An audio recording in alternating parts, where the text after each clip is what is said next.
Nous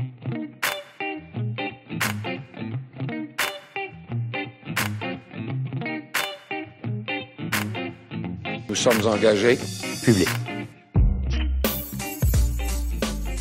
OK. Et je suis en marge du congrès du Parti québécois. Son nom est sur toutes les lèvres actuellement. Il dit quelques mots. Il se retrouve en première page de la presse.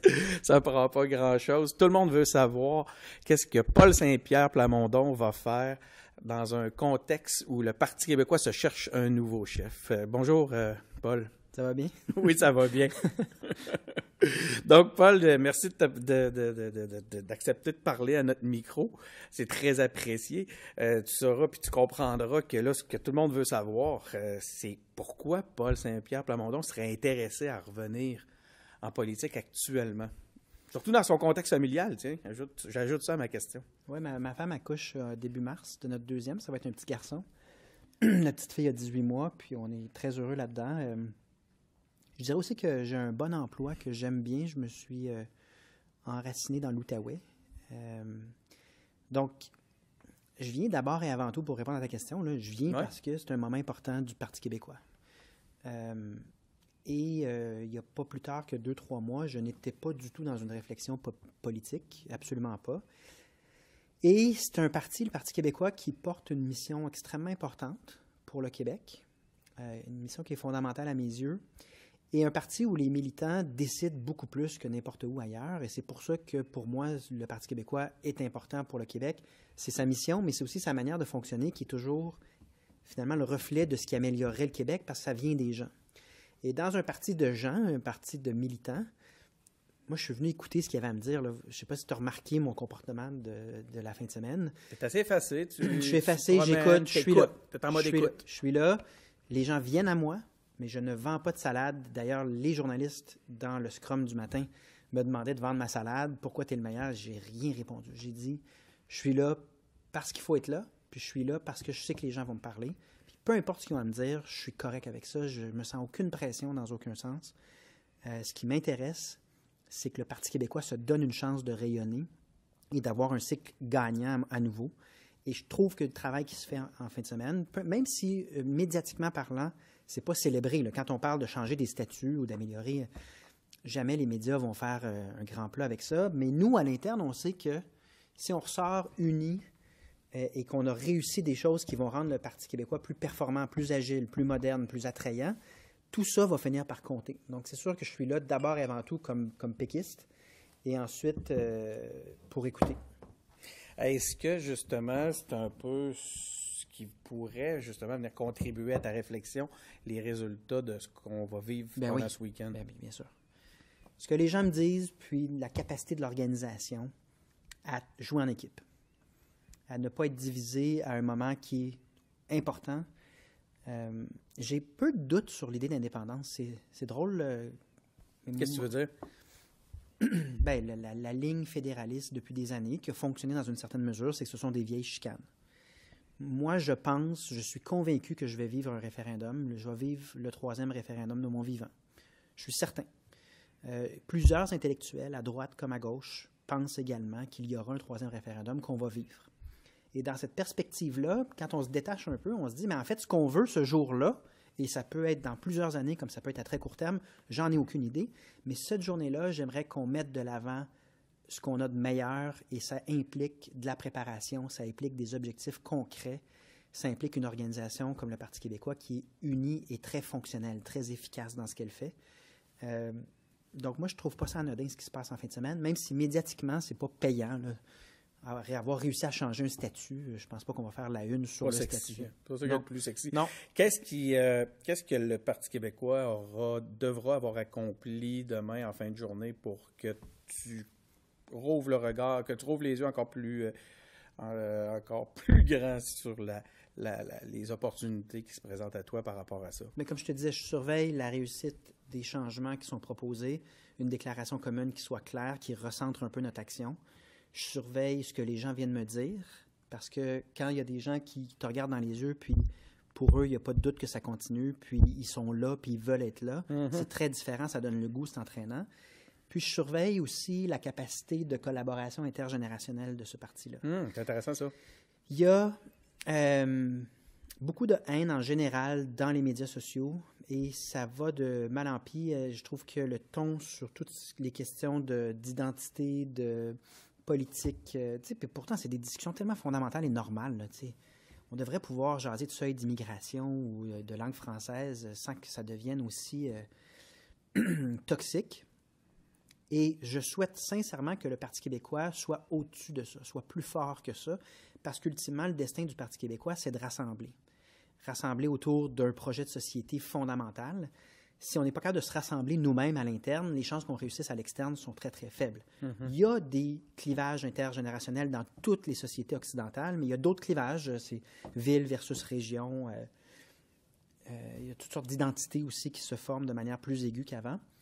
Pour moi, un indicateur important, c'est la capacité du Parti québécois de montrer de l'intergénérationnel en disant, peu importe, on joue pour le même club.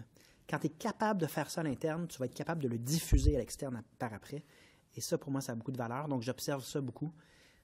Je croise les doigts, là. Donc, dans le contexte politique national, une capacité de réunir au lieu de diviser les générations pourrait devenir un élément distinctif du Parti québécois. C'est fondamental. On a le devoir de raviver le concept d'État-nation québécois. Et ça, c'est un concept universel où, malgré les différences, tout le monde a sa place. C'est très différent de dire on a tellement de différences d'âge ou peu importe d'identité qu'on ne veut pas s'adresser à autrui. Puis on ne veut absolument rien avoir à faire avec cette gang-là. Ça, c'est une société divisée qui ne peut que carburer à la haine. Le rôle du Parti québécois, c'est de réhabiliter l'idée de nation et l'idée d'indépendance qui en découle. Et cette définition d'indépendance et de nation doit être la plus invitante possible, doit être capable de faire fi de certaines différences en disant oui, mais on est tous dans le même bateau, on joue tous pour le même club. Ça ferait sur le plan humain tellement de bien d'avoir ce sentiment partagé-là à un moment où je trouve c'est très négatif. Et ça, je ne parle pas du PQ, là, je parle de notre société comme d'autres sociétés en Occident en ce moment. Le ton est tout le temps négatif, c'est très, très pénible. Un peu d'espoir, un peu de lumière ferait du bien. Je pense que le PQ est capable de faire ça. C'est ça que mes espoirs sont là. As-tu pu rentrer un peu dans les différents ateliers? Oui, je fais celui des statuts. Tu fais celui des statuts. Qu'est-ce qui reste du rapport Oser repenser le PQ? As-tu retrouvé des traces? Bien, il est nulle part et il est partout. Okay. C'est ça que je dirais. C'est que c'est pas... il n'y a pas de citation directe du rapport. Il n'y a pas de... On ne peut pas nécessairement dire telle proposition, c'est vraiment tel numéro de proposition dans l'autre rapport. Mais en même temps... Il y a un esprit. Ah oui. Mais je veux pas, là, c'est parce que je suis un peu juge et parti, là. Je mais comprends, mais vas-y. Je crois sincèrement qu'il y a une prolongation.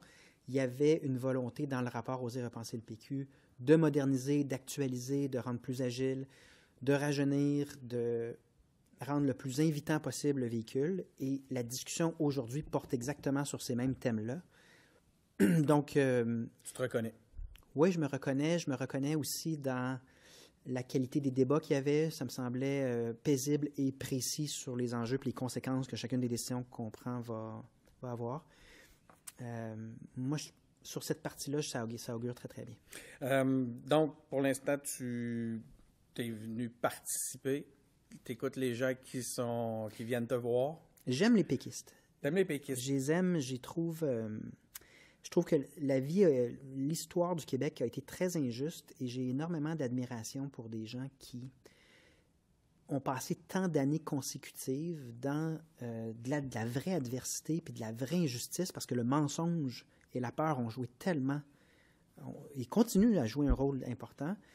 Donc, si eux me disent « on veut que tu embarques et que tu sois dans les rangs pour la prochaine étape, on a besoin de toi », c'est ça, il y a un lien émotif. Tu sens que tu n'auras pas le choix de te mettre à l'écoute. Il y a un lien que j'ai, ou un respect que j'ai. Un lien émotif, encore plus fort que je pense. Oui, et ça, c'est un peu ça aussi l'intergénérationnel, c'est que tu peux être en désaccord avec une façon de fonctionner du parti ou avec même une position qui est plus forte dans un certain groupe d'âge, mais au final, il y a une mission supérieure, beaucoup plus grande, et il y a des gens qui ont donné énormément dans des circonstances souvent difficiles. Je trouve aussi il y a une bonne dose d'empathie dans la plupart des militants du PQ qu'on ne retrouverait pas dans d'autres partis politiques. Donc, c'est pour ça que je suis en mode écoute, c'est parce que je dois savoir ce qu'eux ont à me dire. Tu vas écouter combien de temps?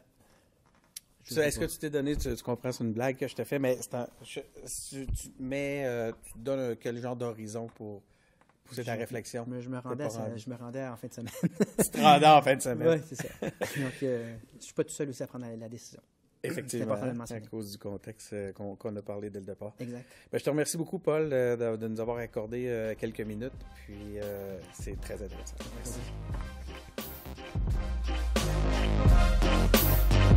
Merci d'avoir été à l'écoute de cette entrevue exclusive avec Paul Saint-Pierre Plamondon. Vous pouvez trouver des dizaines d'entrevues semblables sur nos différents comptes, SoundCloud, Apple Podcasts, Google Podcasts, Spotify. Vous pouvez nous suivre sur les médias sociaux, sur Facebook, Twitter et même sur Instagram. Et vous pouvez visiter notre site web pour en savoir plus, engagépublic.com, engagé avec un S, public avec un S.com. C'est Denis Martel au micro et merci d'avoir été à l'écoute.